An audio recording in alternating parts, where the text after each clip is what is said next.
Assalamualaikum warahmatullahi wabarakatuh. Teman-teman, tanpa diduga nih, Honda CR-V Gen 3 pasarannya sekarang ini sedang meningkat. Bedanya sama Gen 1, itu yang didorong oleh komunitas. Pasaran Honda CR-V Gen 3 benar-benar didorong oleh konsumen pasar mobil bekas. Beberapa waktu lalu saya sempat mampir ke salah satu showroom di Bintaro.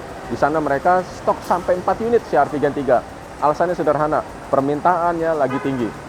Nah, kita akan bedah kira-kira apa sih kelebihan dan kekurangan dari Honda CR-V Gen 3 bersama Om Purdianto dari Honda CR-V Gen 3 Brotherhood.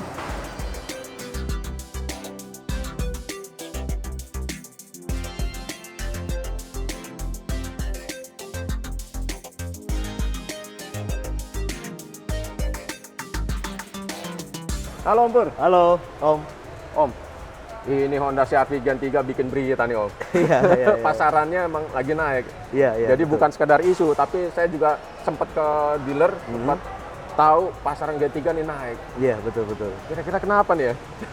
Iya, karena Kalau dari memang sudut pandang Om ya? kalau dari kita sih bilang bahwa mobil ini nggak lekang waktu ya. Ah. Dalam arti kalau kita jajarkan dengan mobil yang di atasnya itu masih cakep, masih ya? cantik gitu ya.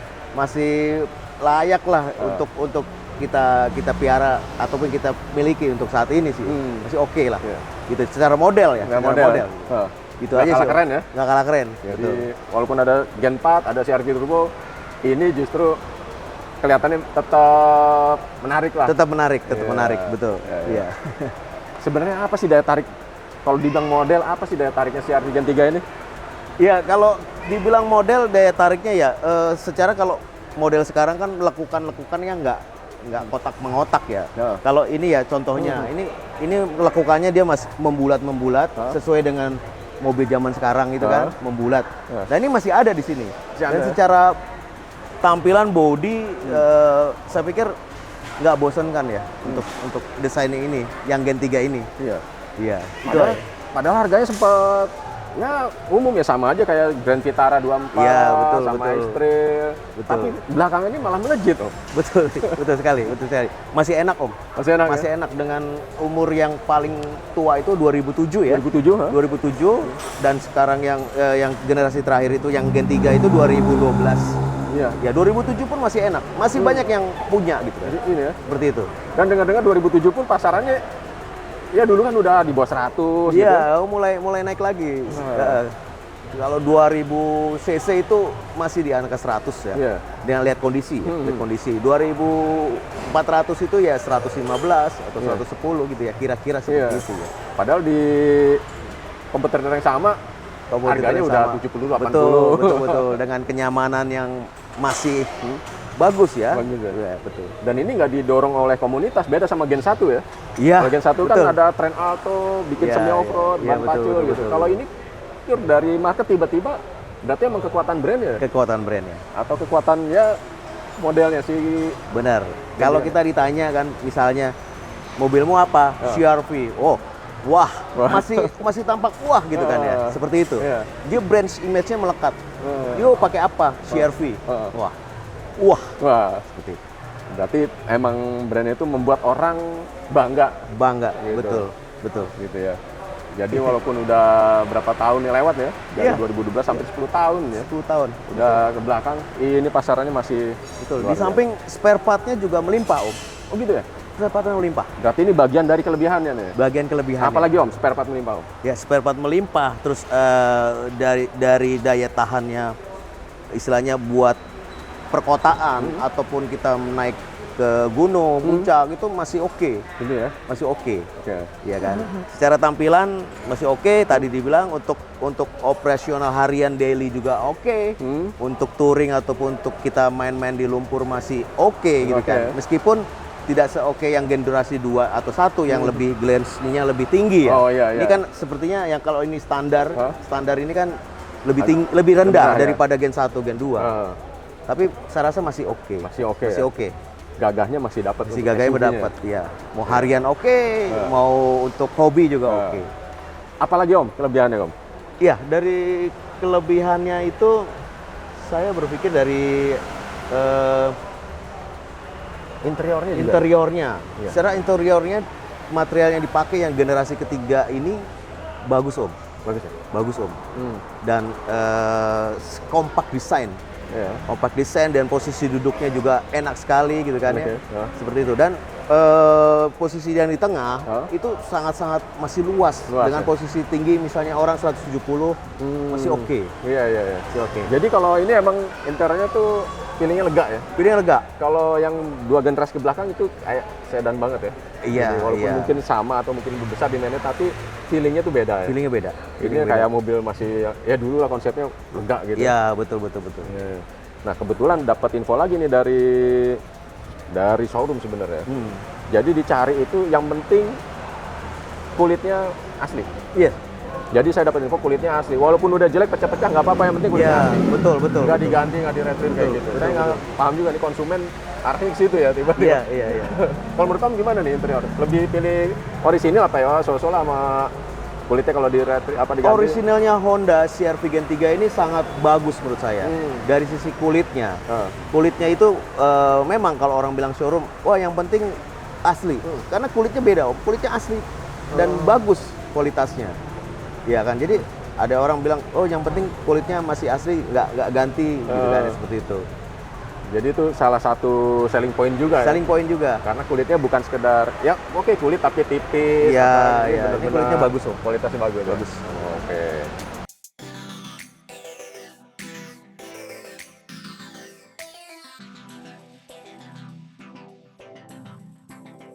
Lanjut Om. Sekarang kalau mobil dipakai jalan, Iya. kira-kira handlingnya Om? Handlingnya, Ah. wah kalau handlingnya saya ngerasa pribadi luar biasa Om. Wah. Karena ya dengan bodi seperti ini berat dan bannya yang sesuai, menurut saya sesuai. Handling di jalan tol ataupun menikung tuh bagus untuk generasi ketiga ini, ya kan. Saya pikir untuk kenyamanan bagus lah, luar biasa untuk handlingnya. Gitu ya? Handlingnya. Kalau konsumsi gimana Om? Biasanya kan ya namanya mungkin market suaranya tuh beda-beda ya. Iya. Kalau Konsumsi bahan bakar. konsumsi bahan bakar sih banyak faktor ya Om ya. Iya. Banyak faktor. Kita kalau misalnya samakan dengan apple to apple sama CC yang CR-V ataupun yang lain, ini masih oke ya Om. Masih bagus lah konsumsinya. Jangan dibandingkan dengan CC yang berbeda ya, seperti itu ya. Tapi dengan bobot seperti ini, kenyamanan yang ada, itu konsumsi bahan bakar itu masih ideal menurut saya. Masih ideal. Dan faktor yang lainnya juga sebenarnya kan dari sisi cara kita berkendara ya. Ya kalau dengan jaga posisi RPM yang stabil gitu kan atau tinggi tol, itu pasti lebih bagus, lebih konsumsi lebih baik ya. Istilahnya dapat diterima lah ya. Dapat diterima dengan CC, dengan kenyamanan Ya seperti gitu. ini. Iya.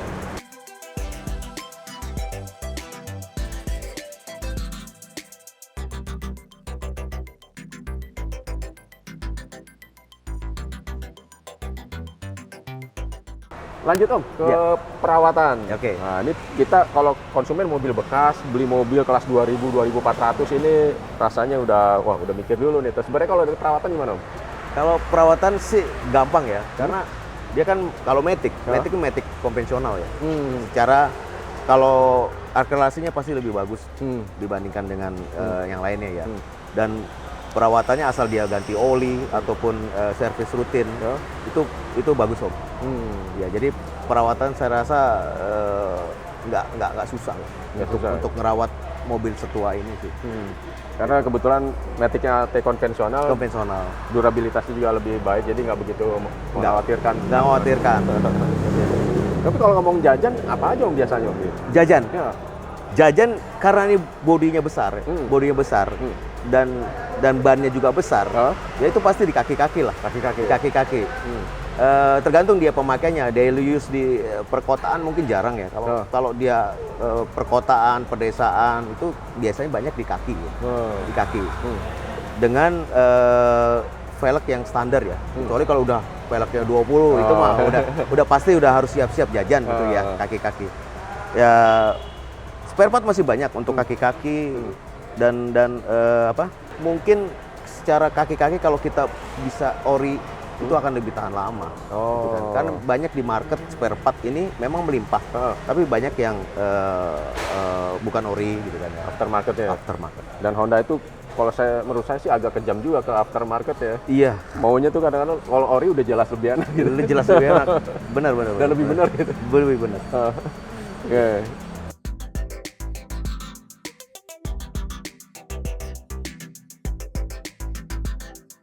Nah Om, kalau lebih detail, kira-kira jajannya apa aja nih yang khasnya Gen 3 ini? Ya, tadi kan udah kaki-kaki ya. Hmm. Kaki-kaki udah biasanya tuh ditemukan di motor van. Motor Dia van? ada dua, motor van AC sama motor van radiator. Hmm. Itu biasanya dia nggak ngasih tahu kalau mati gitu ya. Tiba-tiba mati aja gitu kan. Tiba-tiba mati Tiba-tiba ya? mati. Ya, Dia harus ganti motor van itu. ganti. Iya, Oh. nggak bisa kita sarankan nggak diakalin atau apa seperti itu. Ya. Kalau terjadi motor van mati berarti kan overheat, panas. Ah. Panas. Nah, sebisa mungkin langsung berhenti, langsung didinginkan. Karena Oh. kalau sudah lewat itu over panas, Ya. itu nanti naik ke koil. Oh, Nah, iya. Berhubungan sama koil. Sama koil ya? Ya, koil itu kalau udah over panas gitu kan, dia pasti akan koilnya akan bocor. Oh, Nah, itu sering yang terjadi di CRV itu koil mesti dicek setiap berkala, Om. Oh, tapi Koil. ya, itu kan ada pendahulunya ya. Pendahulunya bisa overrating Overheat gitu. ya. Overrating. Kalau enggak ya dia mati seperti pada umumnya. Pada umumnya. Dan nggak ngasih tahu. Nggak ngasih tahu, besok mati gitu. Nggak. Gitu ya. Iya, iya. Iya, iya. Ngomong kalau motor van berapaan? Motor van range sekitar 3,5, 6,5 sampai 900-an lah. Sampai 900 ya. 900-an. Kalau koil Om? Koil itu sekitar 3,5-an juga yang aftermarket Ya. mungkin ya. Terus 600, 700 koil. Satu. Pakainya 4. 4. Tapi mending 4. Ini 4 ya. Kalau Jazz ADS-nya 8. Oh, Oke, 4 sih masih oke lah. Karena jantungnya dia kan di koil itu, Om. oh iya. Ya kan? Karena kalau koil udah bermasalah satu, BBM pasti boros. Oh. Mobil pasti RPM-nya naik turun nih. Oh. Nyendat-nyendat ya. Nah, itu udah wajib lah. Oh. Ada lagi nggak Om? Jajannya apa lagi? Jajannya ya engine mounting malah. Mounting ya? Engine mounting. Mounting itu kan karena kita sering stop and go, terus kan kaki-kaki ya kan main mesin, ya itu ganti Om. Ganti. Kira-kira Engine makan berapa mounting. tuh Om? Kalau yang gede itu mungkin ya 1,5-an lah gitu. 1,5-an. Nah, itu berasa banget Om kalau geter kan. Ah. Meskipun mobil ini besar gitu kan, tapi kenyamanan Honda tuh benar-benar sampai ke kabin itu kalau normal itu enak Om. Enak. Getarannya nggak terasa.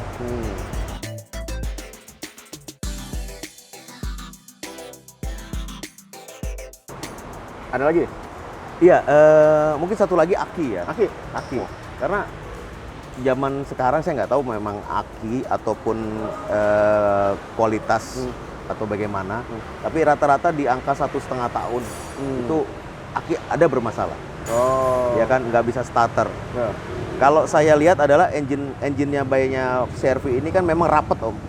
Rapet, jadi panas sekali gitu. Oh. Panas. Jadi aki ini kadang-kadang sama seperti motor van, nggak ngomong besok mau mati gitu. Seperti itu. Gitu.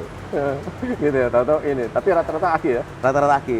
Tapi saya pribadi, pemakaian pribadi, saya lebih suka pakai aki basah Om.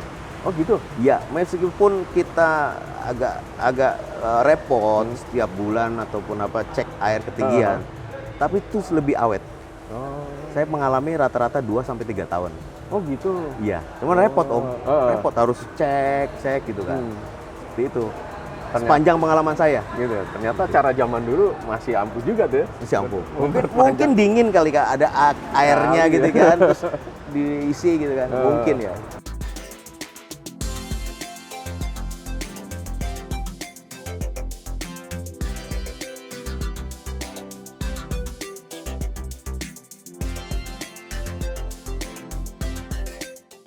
Nah Om, kalau sekarang saya mau beli CR-V Gen 3 nih, apa yang saya harus perhatiin? Ya siapin dana sih ya. Dan yang kedua mau tahun berapa? Ya kan antara range 2007 sampai 2012. 5 tahun tapi banyak varian ya? 5 tahun 2 varian sih facelift sama facelift itu aja sih. Ya, Tapi kan variannya di ada 2000 sama 2400. Nah, tapi di 2007 itu kan ada yang CBU tuh. Yes. Harganya kan Waduh, itu CBO nggak ada pasaran. Saya bilang bukan nggak ada pasaran, tapi pasarannya Gelap. Ya, gelap sekali. Terakhir saya mau akuisisi itu dia minta 180 juta. 180. 180 itu udah dapat 2012 mungkin. 2012 ya. Ya kan? Karena memang CBO itu dia ada sunroof. Dia ada sunroof, terus dia ada heaternya di tempat duduknya gitu kan. CBO Jepang. Kalau 2000 sama 24, Iya. yang perbedaan signifikan apa? Signifikannya di power steeringnya dia masih IPS yang 2000. IPS, oke. IPS. Yang kalau yang 2400 kan sudah oil power steering ya. Ah. Itu aja bedanya. Ada VSA juga kalau nggak salah ya? Ya, kalau VSA itu yang sudah facelift. Oh, facelift ya? Facelift itu dimulai dari tahun 2010 ke atas. Betul. Iya. Iya. Sama elektrik ya? Electric seat. Oke.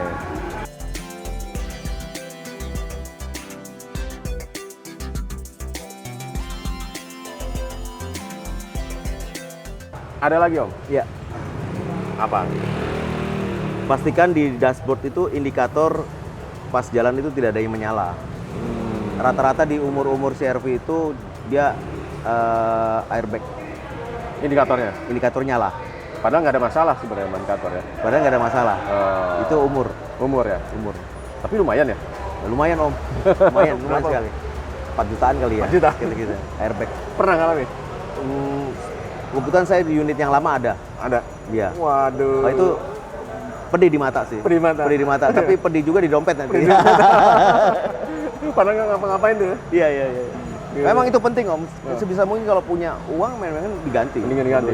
Karena Modulnya. Itu kan safety-nya. Oh iya. Nah, itu pastikan dashboardnya nggak ada yang error. Ya. Karena dulu saya pernah ganti dashboard itu 9 juta. Wah, Tahun 2016. dashboard ya? Iya. Dashboard satu panel itu error. Karena dia begitu dia dashboardnya error, itu semua AC semua error Om. Nah akhirnya saya ganti di beres Honda itu 9 juta. Satu set itu? Satu set. Sama electrical di dalam Sama ya? elektriknya di dalam. Waduh. Otomatis tahunnya jadi muda. Tapi sekarang udah jadi tua lagi sih. Udah tua lagi. Iya. Dan jangan berpatokan sama kilometer sebenarnya kalau menurut saya. Oh. Karena apa? Kilometer nggak menjamin kondisi mesin itu baik.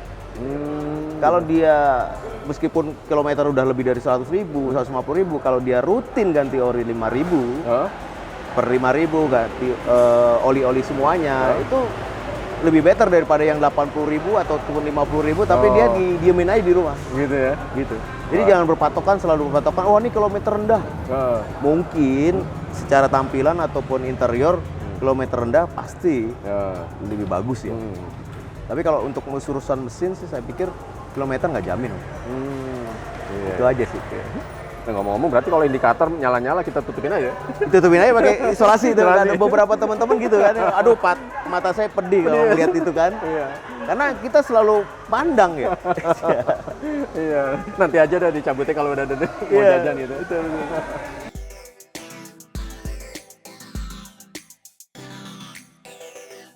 Oke Om Pur. Oke. Terima kasih banyak nih informasinya. Yes, sama-sama Om. Sukses terus, sehat terus buat Om Pur. Sama-sama, Ya. sukses juga. Iya. Dan teman-teman, terima kasih sudah menyaksikan. Sampai jumpa di liputan selanjutnya.